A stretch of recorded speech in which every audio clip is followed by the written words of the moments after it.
It was a small town where Black Americans wore sharp suits, shined their shoes, opened businesses, built theaters, published newspapers, and dreamed big. They called it Greenwood. White America had another name for it: the Black Wall Street of America.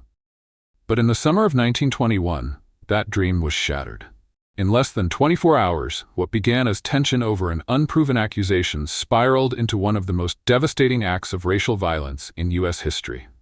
Hundreds of lives were lost, homes, businesses, and dreams reduced to rubble, over 1,200 residences destroyed, thousands displaced. What made it more painful? This tragedy was rarely taught in classrooms.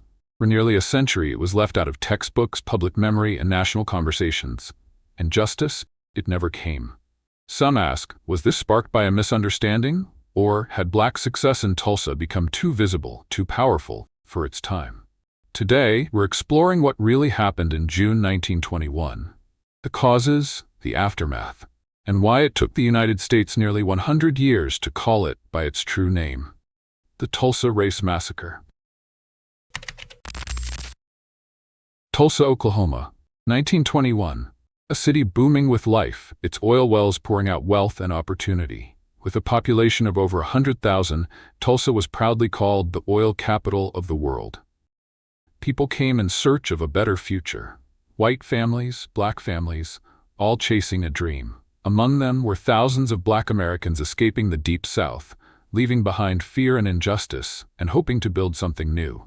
And what they created was remarkable. Just north of downtown, a community began to rise. A neighborhood called Greenwood, a place built on resilience, ambition, and collective progress. A place where Black families didn't just survive, they thrived. Greenwood became known as Black Wall Street. Over 10,000 residents, more than 600 Black-owned businesses, hotels, restaurants, theaters, schools, barbershops, banks, churches, clinics. This wasn't just a neighborhood. It was a statement, a living example that Black excellence, when given space and opportunity, could flourish brilliantly. Leaders like O.W. Gurley and J.B. Stratford were at the heart of it, opening stores, investing in land, creating jobs, and helping others rise with them. They didn't just build personal wealth, they lifted a community. But history often reminds us of a painful pattern: when marginalized communities begin to succeed visibly, when their progress challenges the status quo, that success can become a target. Greenwood's prosperity didn't go unnoticed, and sadly, it didn't go unchallenged. In a time of deep division and inequality, the idea of a thriving Black neighborhood was seen by some, not as a triumph, but as a threat. And when resentment is left unchecked, when fear is louder than understanding, communities can be torn apart. Tulsa in 1921 wasn't just a place. Greenwood wasn't just a district. It was a spark, a vision of what could be, just before a storm that would test the very soul of the nation. 1919. A year marked by unrest and division across the United States. Over 25 racially charged incidents erupted in cities nationwide. Communities were shaken, lives were lost. Black Americans faced violence not just from individuals, but often in places where protection should have been guaranteed. Historians call it the Red Summer. Tulsa was not spared. Even before 1921, the city had already seen at least 26 tragic deaths within its Black community. No trials, no justice, a justice system that remained silent. In 1920, a white teenager was found dead, and instead of waiting for due process, a mob took matters into its own hands. What followed wasn't law enforcement, it was vigilante violence. For residents of Greenwood, the message was unmistakable: we must protect our community. We must stand together. And then, something deeply unsettling resurfaced. The Ku Klux Klan, a group long associated with racial intimidation, began to reappear in public spaces.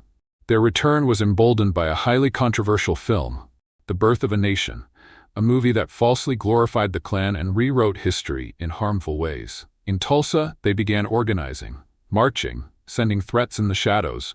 No longer hidden, no longer underground. They were preparing for something more. Morning of May 31, 1921. Dick Rowland, a 19-year-old Black shoeshiner, entered the Drexel building in downtown Tulsa. He needed to use the restroom. The only one available to Black patrons was upstairs. In the elevator stood Sarah Page, a 17-year-old white elevator operator. At some point during the brief ride, something startled her. Reports say Roland may have accidentally stepped on her foot. She screamed. An office worker nearby heard the sound and contacted the police. There were no witnesses, no evidence of wrongdoing, but rumors spread fast. That afternoon, the Tulsa Tribune ran a provocative headline, "Nab Negro for attacking girl in elevator." An editorial appeared soon after, reportedly suggesting mob justice. But the original article disappeared from the archives and has never been recovered. By evening, tensions had risen. A white crowd formed outside the courthouse where Roland was held. Some demanded he be turned over, but the black community had seen this kind of story before. Around 75 black men, including World War I veterans, came to the courthouse.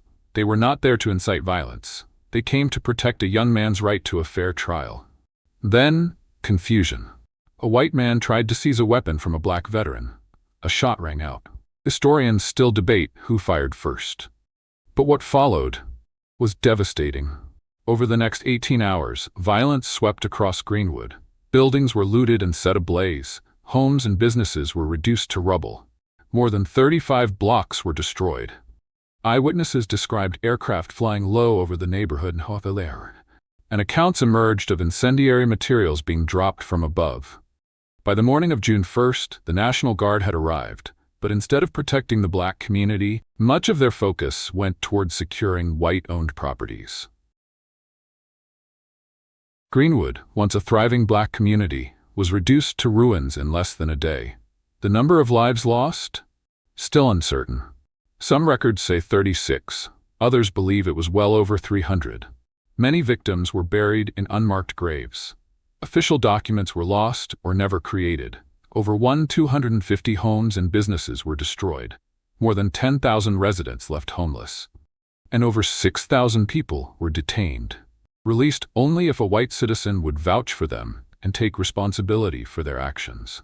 The economic heart of Tulsa's black community, known as Black Wall Street, had been wiped out.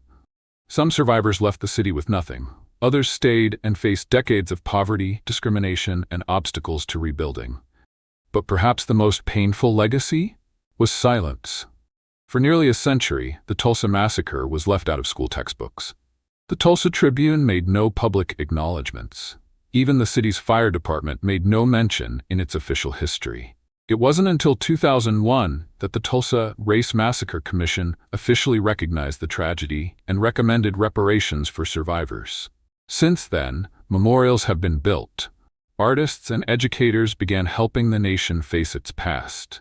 Bloomberg Philanthropies contributed $1 million to support Greenwood's cultural revival. 33 artists from Oklahoma created works that reflected the pain and the hope of rebuilding. But the questions remain. Who will be held accountable?